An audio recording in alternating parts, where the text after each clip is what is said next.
अस्सलाम वालेकुम। बड़ी ईद उल अजहा के दिन बिल्कुल करीब हैं, 10-12 दिन बाकी हैं। जो दोस्त जो हमारे बाहर माए बहनें कुर्बानी कर रही हैं, अगर उनके बच्चों को जानवरों को गर्मी लग गई है या वो मुंह से झाग निकाल रहे हैं या नाक से रेशा बहुत ज्यादा निकाल रहे हैं, उनके लिए 100 साल पुराना, कम से कम 100 साल पुराना देसी टोटका, देसी नुस्खा इंशाल्लाह 2 दफा देंगे।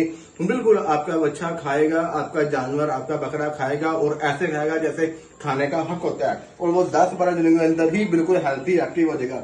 ये पुदीना है, पुदीने की 3 गठरियां, ये तकरीबन 6.5 से 7.5 मन के दरमियान का बच्चा। ये उसका आपको मैंने कैलकुलेशन बताऊंगा, उसका वेट बताऊंगा, उसके हिसाब से आप अपने जानवर के वेट के हिसाब से इसको कम या ज्यादा कर सकते हैं। ये 6.5 मन से 7.5 मन तक का ये 3 गुठियां मैंने ली हैं पुदीने की।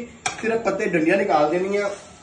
एक छटांग 50 ग्राम सौंफ है और 50 ग्राम जिसको एक छटांग बोलते हैं अजवाइन है, और आधा पाव अनारदाना साफ और 2 चमचे नमक डालूंगा। इस तरह शेक बनाएंगे हम। टीस्पून है, आप इसको 3 कर लें चाहे, ठीक हो गया जी। और ये 3 प्याज की गुठलियां, जो उसको प्याज बोलते हैं, ऐसा ग्राइंड करना है आपने। छील लेना साफ सुथरा।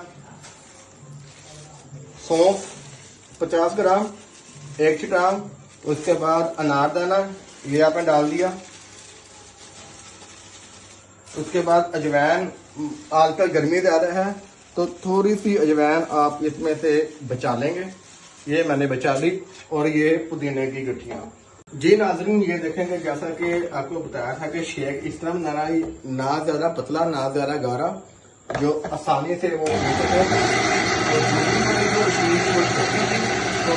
नाजरीन ये देखें, इस तरह अपने पतला शेक बनाना है।